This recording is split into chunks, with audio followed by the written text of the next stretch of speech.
Unreliable Narrator with Tim Ebel and Ryan Hansen, the cab drivers of creativity, champions of the unknown, believably unbelievable. Film, TV, books, cosplay, and society issues. Interviews of creators, authors, and artists.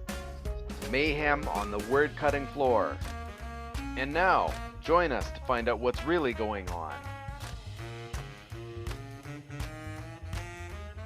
This is Tim. This is Ryan. We had a request to talk about Satanism, of all things, LaVeyan Satanism. One of our listeners requested this topic, so 2 episodes in, and we're already on a slippery slope. that's right. We couldn't talk about Trump. It had to go right to Satanism. Well, that's right. Some people would say it's the same thing. Some people would disagree, but I guess these are the times we live in. Well, I'm just looking this stuff up because I'd seen that you mentioned a specific. I don't know anything about sects of Satanism, but the one in particular was LaVeyan Satanism, I believe. that's right. And I had heard of this Anton Sander LaVey fella way back when. I guess I can't even begin to describe when. It might have been when I was in high school. I took some religious classes in high school, going to religious class, and I think they mentioned this satanic stuff in there. And of course, that was enough to pique my interest. And I remember at the time I just looked it up, and maybe it was a brother of mine. One of my brothers was kind of more into it or something like this, and hanging out with the gang of crazy kids I hung out with, I learned a little bit enough about it to just kind of discover that it really isn't really like it's dressed up as the word Satanism, and I guess it's all kind of like self-serving stuff, but I don't know, it just kind of smacks of anarchism. But I don't know, we could go through it all. I've got a Wikipedia article pulled up here, and we could kind of read through and just say what it's all about. Did you watch any of the Sabrina the Teenage Witch show that was on recently? That's all about my daughter Satanism. watches 1 or 2. Yeah, I guess it is. I really couldn't get into it. I just thought it was another Archie show. Not really. It's more about Satanism. No. And like you said, the wacky costumes, etc. But I don't know. I don't think it's anything like what it shows in that show at all. But Andrew's actual question was, are they evil or just an alternative in a world full of posers? An alternative in a world full of posers. Whoa. I don't know. Maybe we can cut to the heart of this. I don't know. I'm looking at it right now, and I honestly don't think that there's a whole lot of evil here. I mean, maybe someone would correct me if I'm wrong, but the one thing I'm not seeing on here is the whole article or anything on their page that goes into crimes that they've been charged with or anything like that. So unless we kind of come up on something. Did you check out the 11 satanic rules of the earth? I have. Oh, they're on here right now. We could go through them. So sure. We've got. I guess we could go through basic beliefs here. So this is what we're coming up with. I'm looking here that this guy was a little bit of an anarchist or something. So the main belief is, since 1969, this has been in print, translated into various languages. We attribute their conversions or discoveries to Satanism to the Satanic Bible. So that's their main book. The guy who started it all, he looks to be an atheist, and he rejected the existence of all gods. And if anyone knows anything about atheists, that's pretty much their main thing, is rejection of all gods. So the main beliefs, they got some magic stuff in there, but the basic tenets, we'll go through them right now, I guess. So we got the 9 satanic statements. Number 1 is Satan represents indulgence instead of abstinence. Very hedonistic. Yep. So I guess if it feels good, do it. Sounds like it. Don't hold yourself back from doing something that feels good, is what I take that as. So if we're going to explore that, and we're looking at the question of if they're evil instead of a group of posers, how many people in this world, how many people in this world just go for the abstinence part instead of the indulgence. Like we all basically indulge ourselves on a day-to-day basis. I mean, we have a culture of overindulgence. So are we all evil? I guess some would say that maybe that we Maybe. are, and But that's a depends on what you're abstaining for. So could you be abstaining for the wrong reasons, and would that make you then a poser? oh, I don't know. I guess it's I don't know. We'd have to explore that question in detail. I'd love to talk to some Satanists. I really would, and see what Well, their take maybe on it we is. could interview a Satanist sometime. Because we're just getting a surface level. If you're a Satanist out there and you're listening, by all means, you need to give us an email or something like that, because it'd be interesting to talk to you. Just get your perspective on this, and just to ask you some good questions. But I don't know. I don't know. We have a culture of overindulgence, and I guess it's free will that people are doing that. Which that's another big atheistic belief, is that we all have free will, that we're not predestined. So I think that fits along with that. And I guess if you wanted to say that indulgence is evil, you could. I guess it just matter of perspective. I guess I don't think indulgence is particularly a bad thing. I don't think abstinence is particularly a bad thing, but I guess the Satanism says you have to make a choice between one or the other. Yeah. Okay, well, what about number 2? Satan represents vital existence instead of spiritual pipe dreams. Vital existence instead of spiritual pipe dreams. So that sounds like take care of the here and now instead of worrying about what might happen. Yeah, vital existence. So just basically keeping yourself alive, doing what you need to do to survive. The day-to-day. Instead of spiritual pipe dreams. So I guess that'd be what the living for the promise of an afterlife. And then number 3, Satan represents undefiled wisdom instead of hypocritical self-deceit. That's kind of talking the same topic, maybe, to a degree. Hypocritical self-deceit, that gets into the posing again.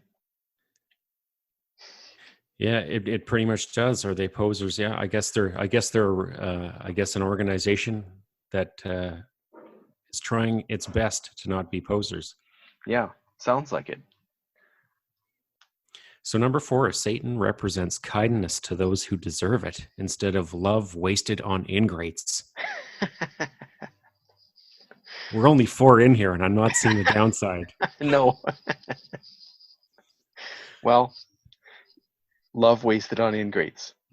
I guess you could argue that that would lead to judgment, right? So then you're going to have to decide who deserves love and who doesn't. That could lead to some stuff. Kindness to those who deserve it instead of love wasted on ingrates. Well, I don't know. It seems like this is a black and white one to me. So yeah, I don't know that everything's so black and white. No, but we'll take it as it is and move on. I don't think that's evil at all. I'm not finding anything evil in here. The next one, maybe we could debate on that. So number 5, it says Satan represents vengeance instead of turning the other cheek. Now, geez. Well, that's revenge. So that's, we've all watched movies based on revenge, the Avengers. We had that whole Civil War thing there. Yeah, I guess this is another one of those things. I have these conversations all the time with people who, in particular, when it comes to matters of warfare and stuff like this, everyone believes killing is wrong, but unless the government does it, then I guess it's okay. This kind of fits into some stuff like that. Conversation definitely worth exploring. People hit us, we hit them, they hit us back, and it goes on forever and ever and ever. I guess it's a sort of what would you call it? Spiritual, mutually assured destruction, vengeance. I mean, if you a society where everyone was vengeful and you knew that if you did something bad to someone, they were going to take immediate vengeance on you, would you go and do something in the first place? Very anarchistic. I could see the anarchistic roots in this. Now, I just want to preface this, like maybe we should have talked about this before. In no means am I going to endorse Satanism. This is not an endorsement for anything. It's just an exploration of ideas. That's right. Now, when we get to the next one, Satan represents responsibility to the responsible instead of concern for psychic vampires. That sounds kind of confusing to me. Responsibility to the responsible instead of concern for psychic vampires. So now a psychic vampire is somebody that's playing the victim. Oh boy. I'm not seeing a downside to this. No, not really. Okay, well, let's go to the next one. Satan represents I don't see an evil here. Man as just another animal who, because of his divine spiritual and intellectual development, has become the most vicious animal of all. Now that's getting right into the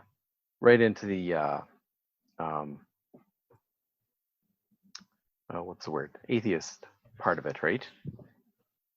Yeah, I guess you're looking at mankind, for lack of a better word, as they're human beings, as just another ape with basic needs. But that has divine spiritual and intellectual development. Yeah, we've got the need for emotion. Yeah, I don't find anything evil in just acknowledging that, and I think that's a fair assumption. Okay, well, these last two. So Satan represents all of the so-called sins, as they do lead to physical, mental, and emotional gratification. And Satan has been the best friend the church has ever had, as he has kept it in business all these years. That doesn't sound very atheistic. Well, that is a 1-2 punch of truth right there. Holy moly. All of the so-called sins. Yeah. But that doesn't sound very atheistic. No. Well, I mean, the so-called sins, I'm not familiar with them. So I'm going to read them. Gluttony, fornication, greed, pride, sorrow, despair, despondency, wrath, sloth. A whole bunch. They don't all lead to physical, mental, or emotional gratification. Like sorrow. Well, we got envy, wrath. I just watched Shazam last night. I should know these. I was studying and I didn't even know it. In Shazam. Pardon me? We'll have to cover Shazam after we get through the 11 satanic rules of the earth. Yeah, they have anthropomorphized demons that are the 7 sins. It's been a long time since the Brad Pitt movie for me, so which would be 7. Yeah, that's right. That is a while back. Well, let's just rattle through the 11 satanic rules, and then we'll just discuss any that we don't think are good rules. How about that? Yeah, I'm just endorsing Satanism by any means, but there's just some interesting stuff here. So, number 1, do not give opinions or advice unless you are asked. I broke this today. But that's a good rule. It is. Do not tell all your troubles to others unless you are sure they want to hear them. I broke that today. That's a good rule. When in another's lair, show them respect, or else do not go there. Yeah, I'd say that's a nice rule. Yeah.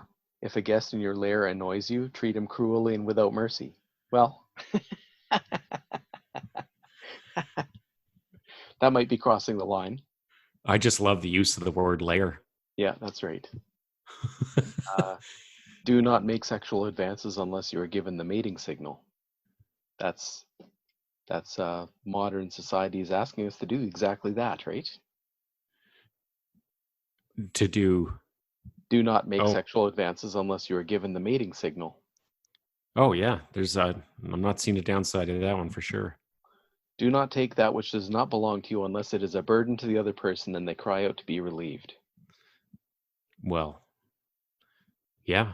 Like I said, if someone from the Church of Satan could please explain the application of these, because I'm taking them at face value here, and it looks like if someone's saying, here, take my thing. I hate it. I'm going to take it, and That's I'll right. say thank you. Acknowledge the power of magic if you have employed it successfully to obtain your desires, and if you deny the power of magic after having called upon it with success, you will lose all you have obtained. I'm jumping off that boat.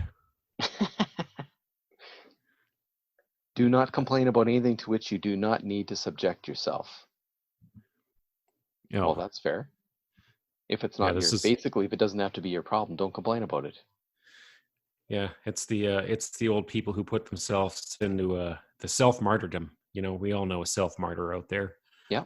Maybe I'm one. We are unreliable narrators after all. Number 9 is a good one. Yeah. Do not harm little children. Number 9.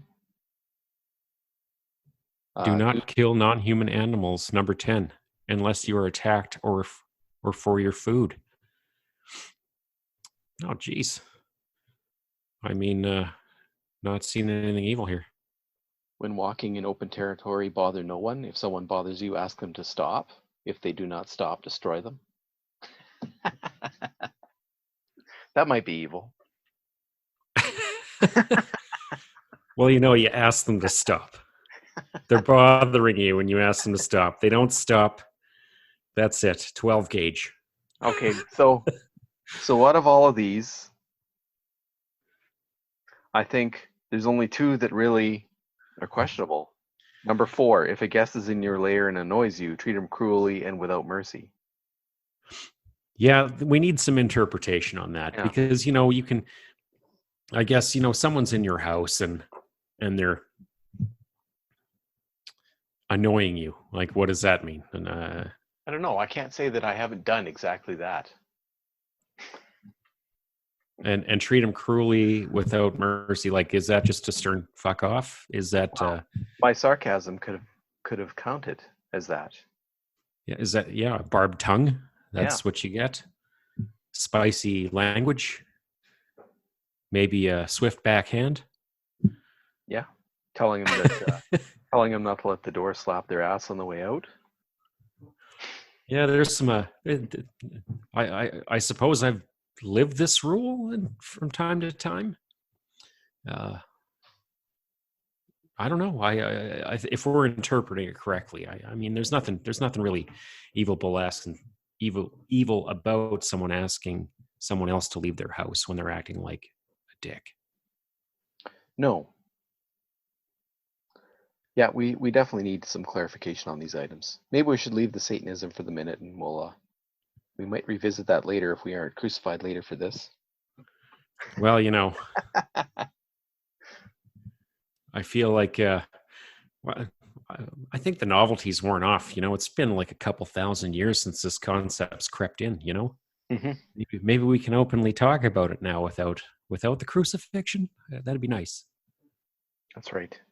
But this day and age, if we've offended anyone, well, we're not sorry. I don't know. If you're offended, you should be sorry. I don't know. It's Satanism. That's one of the rules, isn't it?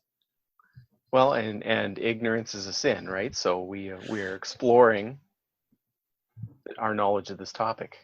Oh, geez. Right? Isn't ignorance a sin? Yeah, I guess it could be. It's not in one of these ones. I'm not seeing. Well, they have the sins down here. The Satanistic sins. Yeah, we have what I'm just going to read them out really quickly: stupidity, pretentiousness, solipsism, self-deceit, herd conformity, lack of perspective, forgetfulness of path orthodoxies, counterproductive pride, and lack of aesthetics. Get your nails done. That's right. Wash that car. I suppose. So herd conformity being, I'm very happy to see herd conformity being a sin on this list. Yeah, actually, until we got the Satanist one out in the open here earlier today, I was actually had something that I'd encountered about herd conformity and something from a long time ago that I was looking at, and we could get back to that later. You had a couple of things you want to talk about, Tim. Sure. Well, I was watching that new show, Another Life, on Netflix there with Katie Sachoff, Selma Blair, and Samuel Anderson. I don't know if you've heard much about that show. Well, I started watching it, but I was distracted at the time and just kind of caught the first little bit of it where she'd left her husband behind and went off on some crazy space mission. But I didn't really get the full rundown of what it was all about. I'm I'm not sure what I think of this show yet because there's enough. Well, basically, I'm watching it for Katie Sachoff. She's To be fantastic. fair, right? Uh, because Battlestar Galactica. So Yeah. without Kara Thrace, I wouldn't be watching this show. But I really find myself asking. I'm asking myself why. Well, while I'm watching the show, why? I don't know. You know what I mean? Like there's a lot of nonsense, let's say, going on there. But there is some good character development at the same time. So it's a mix. It's a mixed bag. I bet some people are just gonna hate this show. You're about how many episodes in? I think I'm 4. Oh Just yeah. started episode 4. Has it got a good?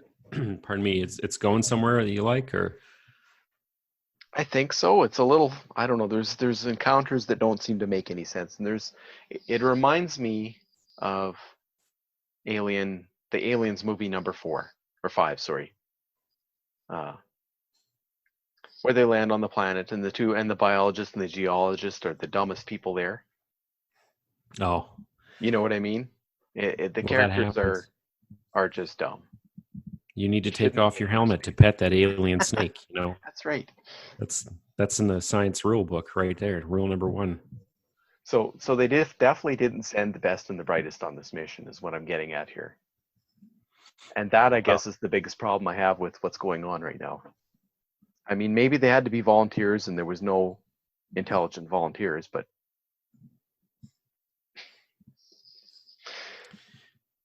it's space, man. You can't send your best and brightest out there. They're probably going to die, and we're going to I need them guess back on Earth. that could be. But we're talking about saving the human race, so you should send the best. Anyway, because I usually play games on my phone while I'm watching shows like this, so it makes a really good background show for that. Because I played 2 nonstop hours of Dr. Mario World today, and I made it all the way to level 180 while I was watching. So there is that. Oh boy. Well, last time we talked, you had mentioned the show Animal Kingdom, Hmm.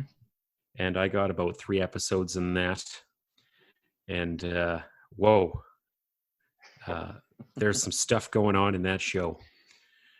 And it's not too often that you find a show that you need to take a shower after you watch an episode. But if that's the show you like, this is the show for you. Everyone is filthy, just dirty, amoral, Yep. horrible. I just can't even believe to describe it. And I don't know, like I could entirely see this playing out. And like you sit there watching the show and think, are there people like this running around? And there are. That's what I think has attracted me to the show so much, is that I know that this is a glimpse into maybe not how successful their crimes are, but how depraved they are, like what the decisions they make. They're just crazy. And it gets worse. Much worse. I just never knew that I'd like feeling bad this much. But I know. I just do. Ellen Barkin's so good. I can't stop watching it just for her alone. Hmm. But I'll It's tell you. almost like when we first started watching The Walking Dead years ago. That Oh, feeling bad, you know. But yeah, like you almost don't want to see what's around the corner. you don't, but you're gonna. Probably, right? Yeah. Yeah, I don't know. It's quite the onslaught of cruelty. Yeah, like I said, it's way past Breaking Bad. It is. It is. It really is. It's Breaking I Bad don't was know. more a story of a slippery slope. Well, these people just dived off the cliff. No, they're right. Yeah, they just hurled themselves off it. We're already over the edge. Yeah. Well, certainly worth watching the whole thing. I don't know. I don't want to turn it into a review or spoilers or anything like that in case anyone's watching. It's just if you want to feel bad and you're you know you didn't like the ending of Avengers Endgame. If it wasn't dark enough for you, If if you need something really, really dark, Animal Kingdom is your beast. It's been on for a while too. I'm It surprised I has. haven't heard of it. Well, I'd never heard of it either, but I think part of the problem is the name. So I I would thought it have, was a nature show. yeah, exactly. That's what I thought it was too, and I never even paid any attention to it. But I think as more people have started watching it, Netflix has probably jockeyed it up into a higher position because now it seems to be more to the front. Yeah. The old No, algorithm game. it is a beast. Um, I don't know. Moving on, I guess. I won't beat that one. It just make people sad. You know what? One more thing I gotta say is, even if it was an animal show, those make me sad too. You know, Yeah, that's true. you get the cute birds or the little, something like that, and then all of a sudden, someone just comes along and mauls it to death. And I guess that's the reality of the animal kingdom. But Well, and what was that show with Lauren Green years ago, New Wilderness. where he would describe how the poor dingo was looking for food, and it would make an attempt for some food, but it would fail, and then he would say, "But this dingo won't eat today," and it would turn slowly and sadly walk away. That's all I remember about that show. Yeah, you're going to bed sad tonight. Sorry, kid. Later, he would kill something and eat it, and that.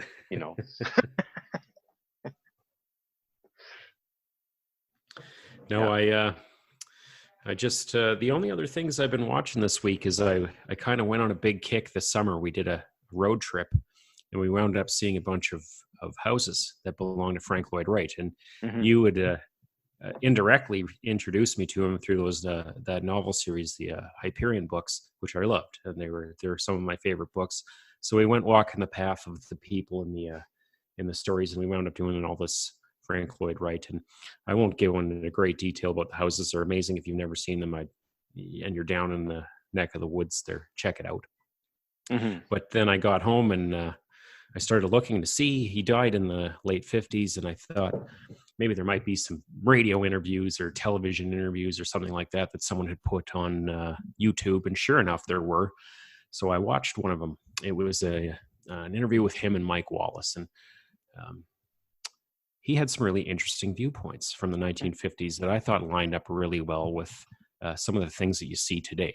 And one of them that he talked about in the 1950s, one of the things that just disgusted him, besides the herd mentality that we were talking about Hmm. earlier, which just reminded me of this, was you know how we complain about cell phones a lot? Everyone's got their nose in a cell phone, and everyone's getting their news from cell phone, and it's all curated to their particular tastes and this taste and that taste, and the news comes through to you in such a particular way that you're going to want to click on it. And Yeah. it's all designed. He complained about the same things in the 1950s with newspapers. It was just really bizarre to hear these words. So his biggest pet peeve was walking around seeing all these people with their face just buried in a newspaper all day long. They were in a newspaper, the morning edition, the late edition, newspaper. And it just struck me that these are the kind of things that a lot of people complain about with cell phones. And here we are in the 1950s, mid 50s, or whenever it was, just this old man just incensed with the newspaper like we are with cell phones. And I just thought, the more things change, the more they stay the same. It's just really interesting to see. Well, and I had seen some meme pictures about a year ago where it was an old time picture of everybody waiting for the bus or whatever they were doing, waiting for the train, and they all had a newspaper. Every single person was staring at their newspaper. And I guess it would have been sensational news that they were reading, right? Same thing that I'm reading today. Yeah, I mean, if you really look at it, you don't really think about it too much because we're so far removed from that era. But at the same time, that's where everyone was getting their information from, and they just became addicted to it then too. And I don't know, I still some elderly people I know, they need to have their newspaper. They just need to read that newspaper every day. Their Hmm. day kicks off that way, and it's the same thing. But and we're the same with our phones, right? It was just really, really strange to hear those words come from the 1950s. Yeah, it was kind of a topic that didn't really come. I went camping for a couple days, so you don't have your full suite of electronic devices. However, we did have cell service. Hmm. And I turned on the phone this morning and looked at looked at the articles that popped up, and one of them was Trump's thumbs up photo with baby orphaned by mass shooting prompts anger. Ooh, So there I was, face down in a newspaper while I was camping this morning. I know it happens. It happens so quick. It's one of those things you get, like, it's just a conscious effort to turn it off. You know what? Sometimes it's just the worst thing ever. Like, it's only like 4 feet away from me right now. I can see it. I can see it. But I don't know. It's just one of those things. You gotta make a conscious effort sometimes to just knock it all off. You and I were talking last time too about the creativity stuff and finding time to squeeze in a little 5 minutes here and a little 5 minutes there, writing if you can. And I think I've been successful this week. Really? Well, Yeah, that's I've good. been able to squeeze in a couple. I haven't written anything really profound or anything like that, but I was able to get just a couple outlines done of some characters that I wanted to write and things like that. Where, and it's just a matter of dropping that phone for a bit for me. I'm not. I don't want to get preachy or up on a high horse. I'm as guilty of looking at my phone as anyone, and I love it. And I'm pretty guilty of it. Oh, if you asked me to throw it away, I'd fight to the death. But well, if there was enough money on the line, but that'd be about the only thing. No. Or of course, if we're talking, for instance, like in the book and later the movie Cell by Stephen King, where signal somehow got broadcast across all the cell phones that infected the minds of anybody that happened to answer their phone. This was back when people used to actually talk on phones instead of just texting, but and then at that point you would become a zombie and try to kill anybody else around you. I don't know if you read that story or saw the movie on Netflix. Or I started to read that story, and the one thing I remember, I don't think I made it all the way through. I wound up putting it down, but I remember reading in the whenever I pick up one of his books, I always read the about the author, and it said in the about the author, I remember the words came up: Stephen King does not have a cell phone, but he does now. I've seen his tweets. Unless he tweets online, like using a computer. That is possible, right? You could even Instagram on your computer if you were crazy. Throw me a bone here, man. But I don't know. He probably does have one. Stephen King, if you're listening, you must tell us if you have a cell phone. I wonder if he saw that meme with everybody with their faces buried in the newspaper and then wrote that book. Oh, he may have. I don't know. Like where ideas come from places like that, right? Well, they do, but you know what the thing is I think every generation looks back. There's maybe the weird radical out there, like Frank Lloyd Wright or something, that can look back at where he is and go, well, this isn't right. And then when they get older, they're going to look back and go, well, this is really bizarre behavior. I don't like to see everyone with their nose buried in something, not looking at the rest of the world. But at the same time, most people would look back on their own generation fondly. Like I catch myself doing it all the time. Looking back on my youth before the internet. We didn't have internet when I was a kid. I'm that old. But you look back on those days kind of more fondly than you look at them now. Whereas, I don't know, maybe my kids are going to look back and look at this whole information age and there'll be something even weirder in the future. I'd almost guarantee it. But something that just rubs them the wrong way that the kids do, or something, or that everyone's doing, and that'll be the thing that they really don't like. But it's see, I live reverse from almost everybody else, and maybe it's because my childhood wasn't that great, but in particular I don't see those things fondly back then. I see technology being crappy that broke all the time, and the fact that we didn't have internet, and the fact that we didn't have a color TV until I was 12, and all those things is a real drawback. The fact that the screen was so tiny, the fact that there was only cartoons on Saturdays, all those things were terrible. There was nothing good about that, to me.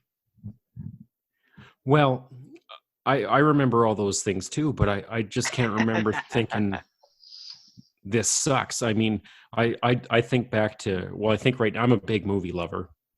And I always have been. And when I was a kid, we always used to have just the movie channel. And if you got it, it was really special. And Hmm. mom and dad would get it for a couple months and then it would go away again. So when you had the movie channel, you just sat down, you watched whatever was on, right? Hmm.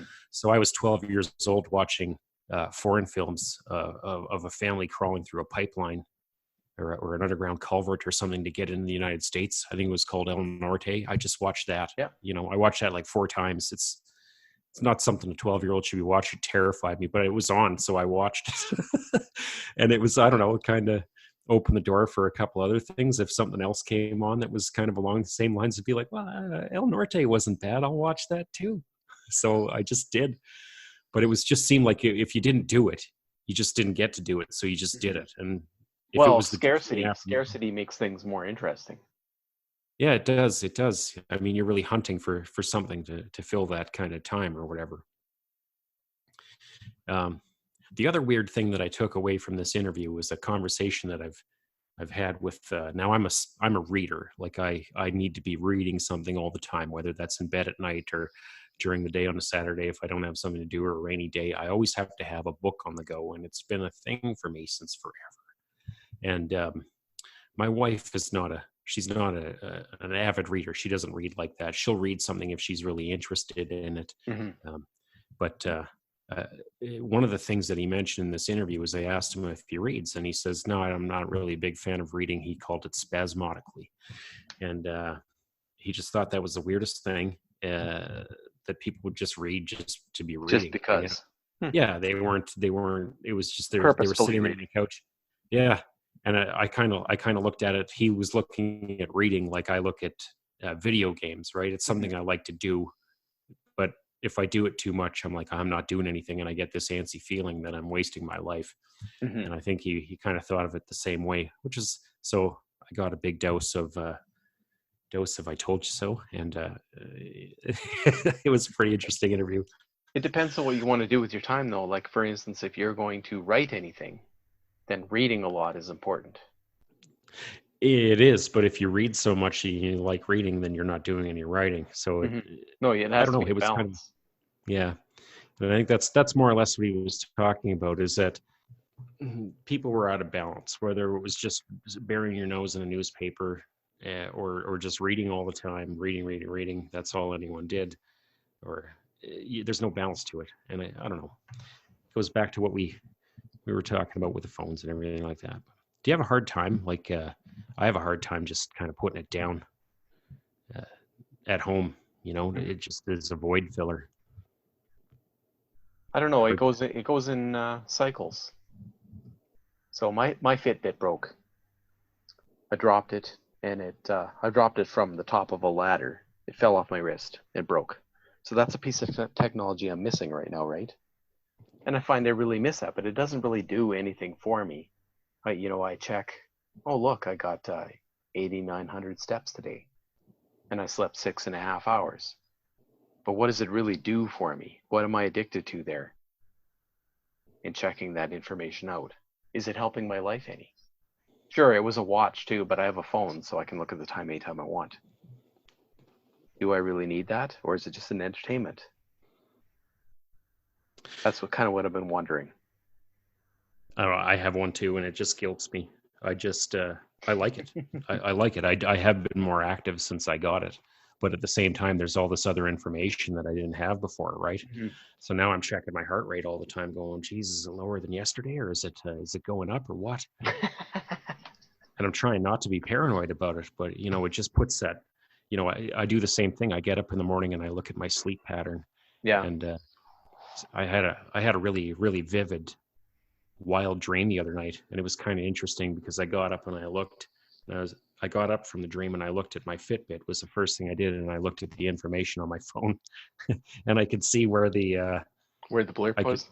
yeah I could see where I'd woken up from the whatever sleep and had the dream or whatever, and then whack I woke up right. I did I just say woked? God, it's a late night. Woke where I woke up. And that was it. So that's all the information I got from that. But I had to see it. I just had to see it. Yeah. Well, getting back to Satanism, And I'm not saying that we're endorsing Satanism or anything, but if you're a good Satanist, you would go with the Fitbit, right? Because you're indulging yourself, right? You want a Well, Fitbit, so you get one, and then you enjoy it. I want the information, Yeah. so I get it. Good. And So obviously, Fitbit you supports Satanism. I mean, that's a conclusion you could draw from that. now, on the other hand,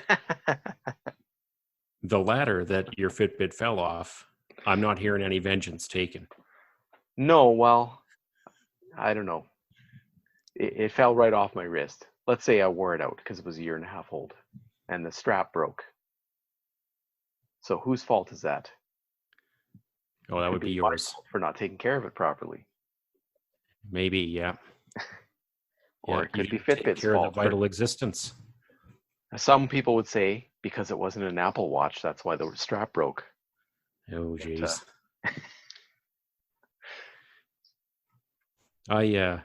The subconscious brand loyalty, is that a thing that you struggle with too? no, I just buy whatever I like because I have a lot of Apple stuff. But I'm sitting here in Ah, front of my Microsoft Surface Pro, and I would have been wearing my Fitbit if it hadn't broke. I like those things. that's very satanic of you. I guess so. I'm not very loyal to the Apple brand. I am with the phone and the other things because I have so much music locked up with them now. But Yeah, I'm in the same boat. Movies is what it is. I mm, bought I bought a couple on there, and now they got their hooks into me.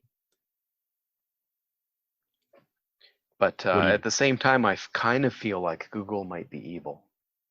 So I'm afraid to lock everything down with them. If you know what I Well, they're mean. listening. They're That's right. listening.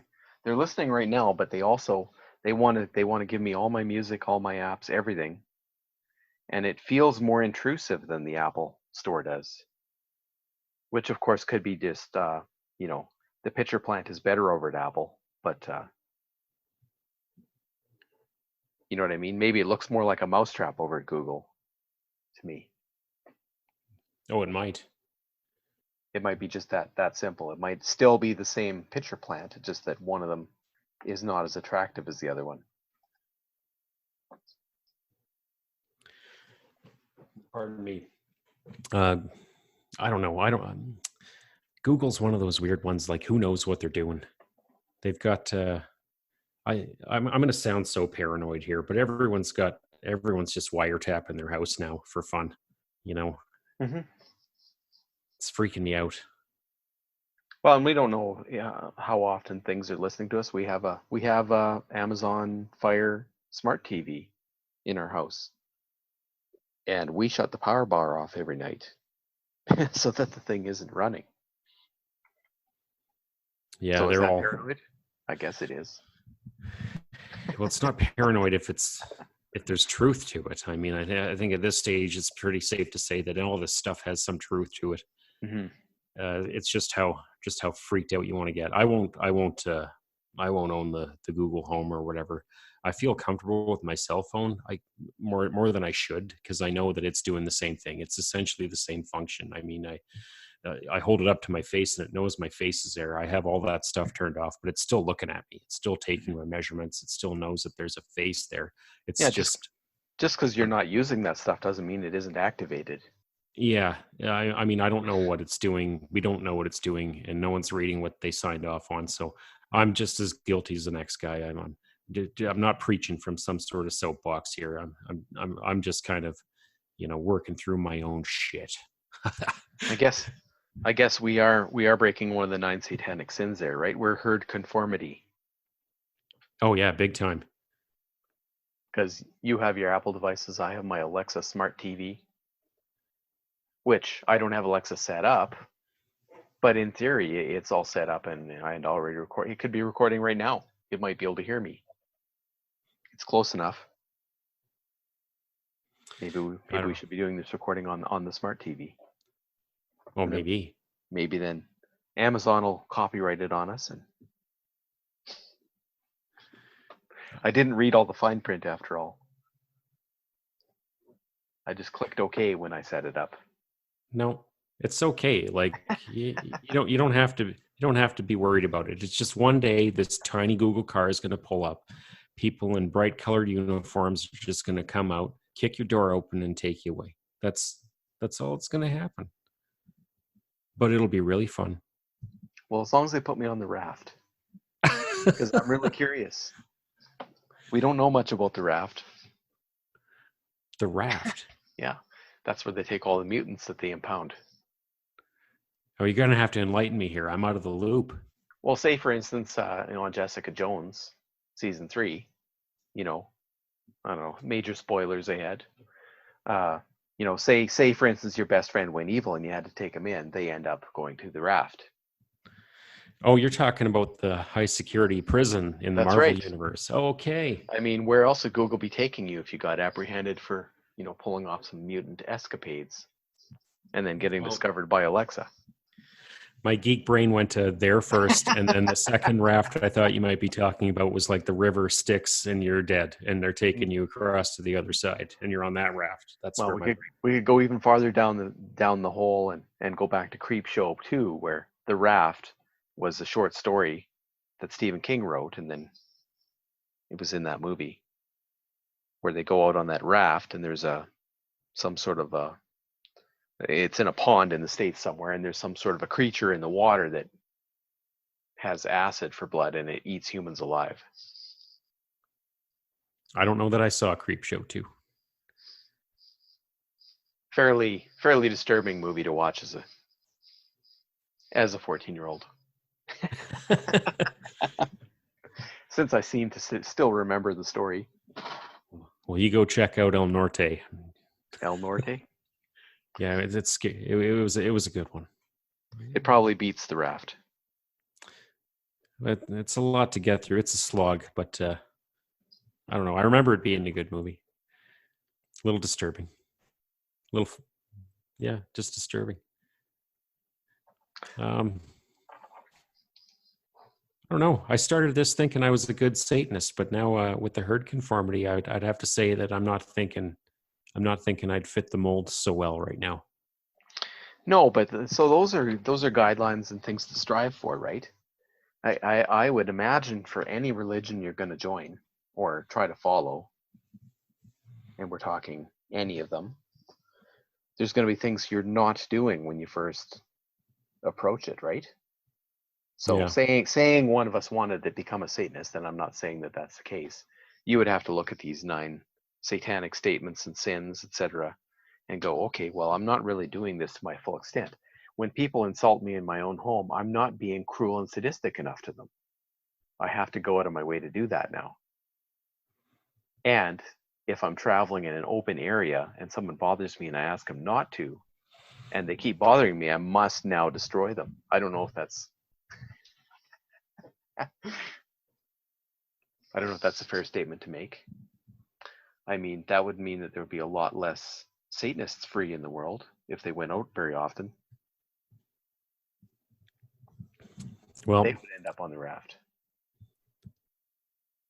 Now, I'm kind of wondering about. They would wind up on the raft. I mean, that's some outright. I don't know. I could see if we need a Satanist. That's what we need. That's right. I'm pretty sure we need a real Satanist. I'll find one. To-do list. Find to-do Satanist. list. Find Satanist. I'm going to write that on the grocery list. Yeah. I don't know. I guess we need a Satan signal, and we could just shine it up in the sky.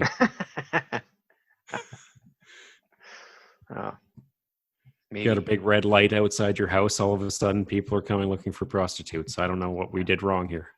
Could advertise it for one on Kijiji. Wanted Satanist. Satanist to answer questions. So one thing I'm kind of looking at here too, with the there's a little bit of a contradiction here. So if you're in herd conformity, what was the specific language on that one? Let me see. How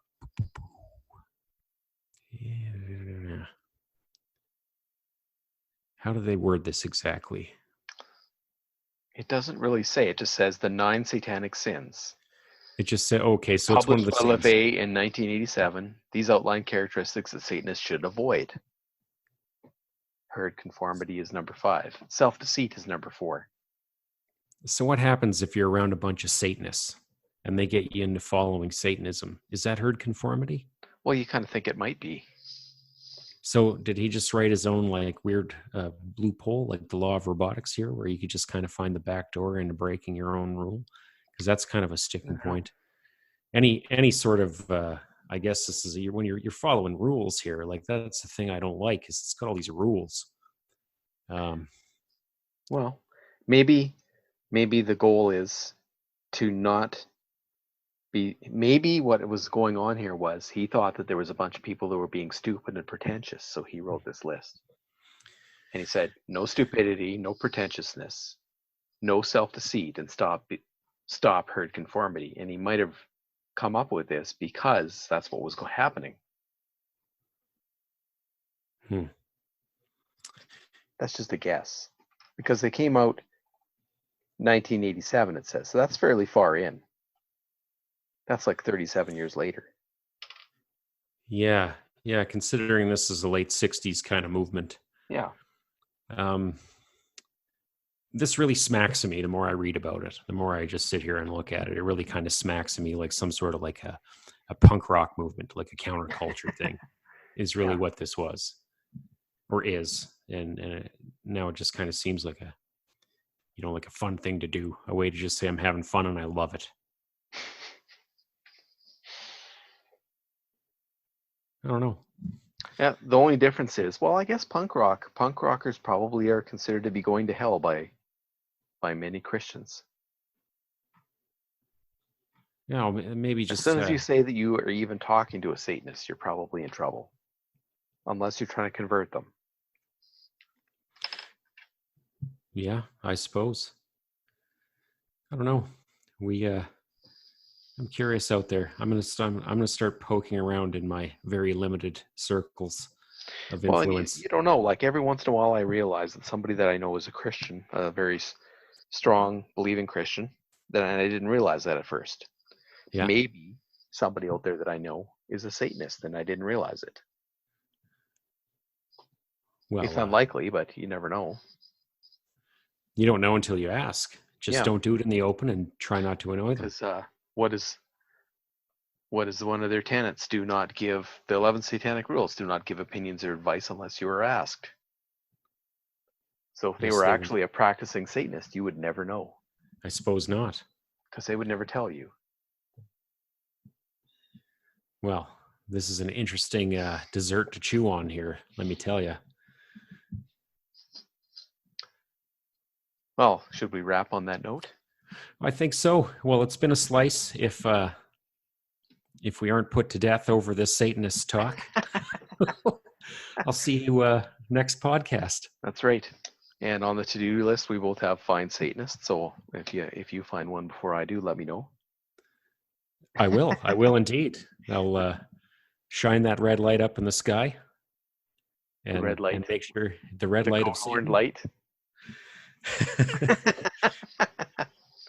And if you don't hear from me by next week, I ran into one in the open. I bothered them. They asked me to stop. I didn't, and I am now destroyed. Yeah. Chances are they wouldn't go as far as destroying you, because you might have to approach them in their own lair. At which point, they might treat you cruelly and without mercy, and you might leave. Maybe they just destroy me at Fortnite. That's right. I don't even play that. Anyhow, it has been a slice. That's right. And we'll see you next time. Okay. Signing off. Signing off.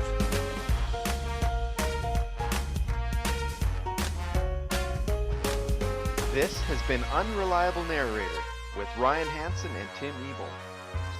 Join us next time when we discover the easiest method to fight off truth decay using cutting-edge mental hygiene products.